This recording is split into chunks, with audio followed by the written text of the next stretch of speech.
kids. So we're still reading our book, Miss Cuddy is Nutty, and we are now on chapter 8. So today we're going to read chapters 8 and 9. So far we have met Miss Cuddy, we have met all of Mr. Cooper's class. Our main character is AJ. The school is called Elementary School, and they received $1 million from the woman who's the school's named after, Miss Elementary. So the children decided with the $1 million that was given to them to have a TV station and broadcast the morning news and different things that go on during the day and announcements, and the town gets to see the TV station and the TV production. There's a problem though. There's a school called Dirk School, and Dirk School also was given $1 million by Miss Elementary, and they have a TV station as well. So now Elementary School and Dirk School are competing with each other to have the best TV station. So where we left off is Miss Cuddy, who is the digital media arts teacher, who's taught the students how to work cameras and lights and sounds, who appointed AJ as an anchor person. We left off with her being so upset and deciding to have a co-anchor, which means another anchor person with AJ to amp up their game, so hopefully that more people in the town will watch their show versus Dirk School show. Okay, so let's find out what's going to happen. So this is chapter 8, the worst day of my life. Let's find out what happens. Thank you, thank you, thank you, Andrea said. I always wanted to be on TV. It wasn't fair. Starting the television station was my idea, not Andrea's. I was supposed to be the anchor. This was my worst day of my life. Should I write the script for Monday, Miss Cuddy asked Andrea. No, she replied. I chose you to be a co-anchor, so you and AJ can banter with each other, which means go back and forth and talk back and forth. Banter, I asked. What does that mean? Just talk to each other, Miss Cuddy told us. You two have great chemistry together. Ooh, Ryan said. AJ and Andrea have great chemistry together? They must be in love. When are you going to get married? Asked Michael. On Monday, there were 2 chairs at the anchor desk. One for me and one for little Miss Know-It-All. Andrea was sitting there, getting her nose powdered by Emily. The guys were working on the cameras and stuff. Hey, what about me? I shouted. Aren't you going to powder my nose? You told me to leave you alone, Emily replied. I want my nose to be powdered, I shouted. 30 seconds to airtime, shouted Alexia. We were all pins and needles. Well, not really. We were sitting on chairs. If we were on pins and needles, it would have hurt. So sitting on pins and needles is another one of those expressions. Like we talked about in a couple chapters ago, thinking outside the box. Sitting on pins and needles is another one of those expressions. So it basically means to be nervous and anxious. So think of a time, maybe one time you were really nervous and anxious and may have been sitting on those pins and needles. I know I sit on pins and needles when I'm about to take a really big test or speak in front of a lot of people. So think of a time. Okay, it's a go time, folks, said Miss Cuddy. Are my anchors ready? Yeah, Andrea and I said. I can't hear you. Yeah, break a leg out there, said Miss Cuddy. What? Why would you want us to break our legs? That made no sense at all. That's another one of those expressions too, breaking your leg. That means good luck, good job, you'll do great, but it doesn't mean actually breaking someone's leg. Welcome to the morning announcements, I said.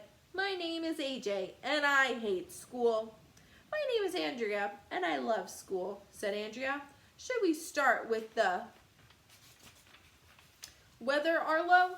Sure, I said. The weather outside is... I didn't get the chance to finish my sentence because Andrea interrupted me. Instead of talking about today's weather, she said, I'd like to talk about tomorrow's weather. What? I asked. Who cares about tomorrow's weather? We can talk about tomorrow's weather tomorrow. Did you say tomorrow? Andrea asked. That's when she did the most amazing thing in the history of the world. She got up and started singing. The sun will come out tomorrow. Oh no, Andrea was singing that dumb song that she always sings. She threw her arms out to the sides and sang the whole song. It was horrible. After that was over, she sang another song about hard knock life or something. I'm not sure of the words because I was covering my ears the whole time. I thought I was gonna die. So this is Andrea and AJ, also known as Arlo, doing the weather, and they're co-anchors. So that means they're anchors together. And this is the weather, and that's what they're discussing. Finally, Andrea stopped singing and sat down. She looked at me like it was my turn to start talking.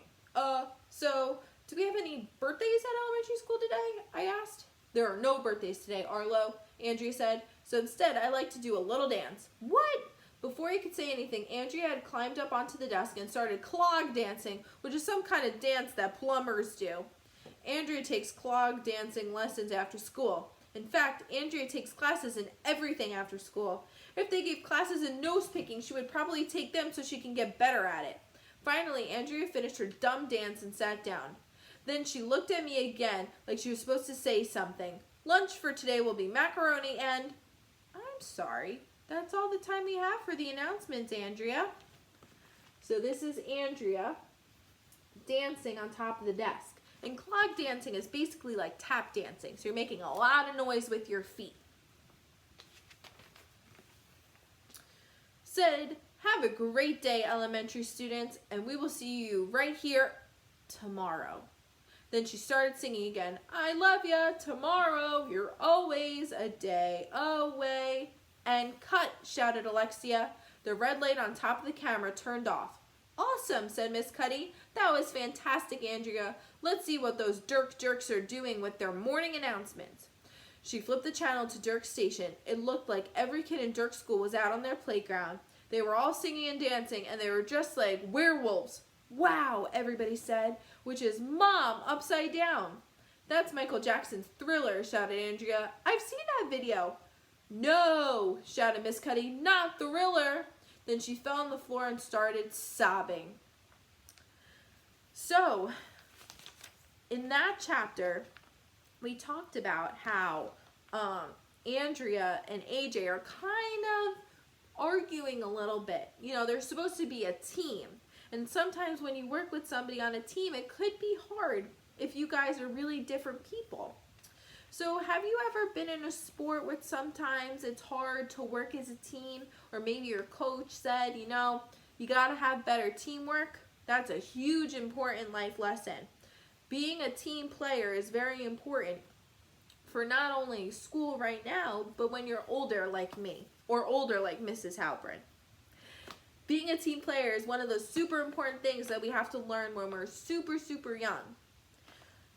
So right now, this book is teaching us a really good lesson of how to be a team player. So now all the students are working together to be a team to defeat Dirk's school. So let's see what the next chapter says. A word from our sponsors. What do you think a sponsor is? What does that mean?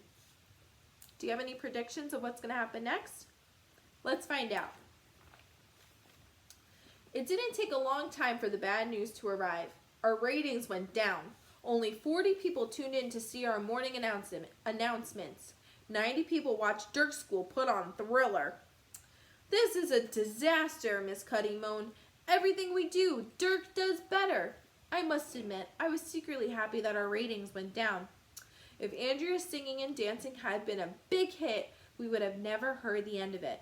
But Miss Cuddy was really upset. She looked like her dog had died or something. It's okay, Miss Cuddy, Ryan said. It doesn't matter to us how many eyeballs we have. Suddenly, Miss Cuddy jumped up. She had a fire in her eyes again. Well, it matters to me, she shouted. I'm not a quitter. If at first you don't succeed, try again. That's what we do. We never give up, right? Right, we all said. I can't hear you. Right. Miss Cuddy must have had hearing problems or something. She's always saying she can't hear us. She should go to a doctor and get her ears checked out. She paced back and forth for a few minutes, and then she snapped her fingers. I got it, she said. Grown-ups snap their fingers when they have a good idea. Nobody knows why. I'm a grown-up and I still don't know why. You've got what? We all asked. We need to get our parents involved so they will watch our station instead of Dirk's station, she said, and I know just how to do it. When we came in the next morning, Miss Cuddy handed scripts to me and Andrea. Emily powdered her noses. The red light went on. Alexia shouted, "Action!" "My name is AJ, and I hate school," I said. "My name's Andrea, and I love school," said Andrea. "The weather today is chilly. We'll be right back after this message." The red light went off. We look up at the TV screen, and you'll never believe in a million hundred years who was on it. My mother. "Oh no," I groaned. "Hi, I'm AJ's mom," my mother said. "I wanted to tell you all that I love you, and I'm so proud of you being a big TV star and everything. Oh, one more thing, AJ. Clean your room. It's a pigsty." "Oh, snap," said Ryan. "Your mom just said you were a pig." The red light went on again. I looked at my script. So this is AJ's mom on TV, and there's AJ being really scared and nervous that his mom is on TV, embarrassing him. "Today's lunch will be chicken fingers," I read. "We have one birthday today. Darby Dearborn, in 2nd grade, turns 8 years old. And now a word from our sponsor." The red light went off. We look up at the TV screen and you'll never believe who it was. Ryan's mom. "Oh no," groaned Ryan. "Hi everyone," Ryan's mom said. "Kids grow up so fast these days. I can hardly believe my little Ryan is such a big boy now working for a real TV station. It seems only like yesterday I was giving him a bath in our kitchen sink." Everyone looked at Ryan. He was holding his hands in front of his face. "You took a bath in your kitchen sink yesterday?" I asked Ryan. "No," Ryan shouted. "I remember when my baby Ryan was crawling around on all fours," said Ryan's mom. "All he could do was burp and pee and say goo-goo.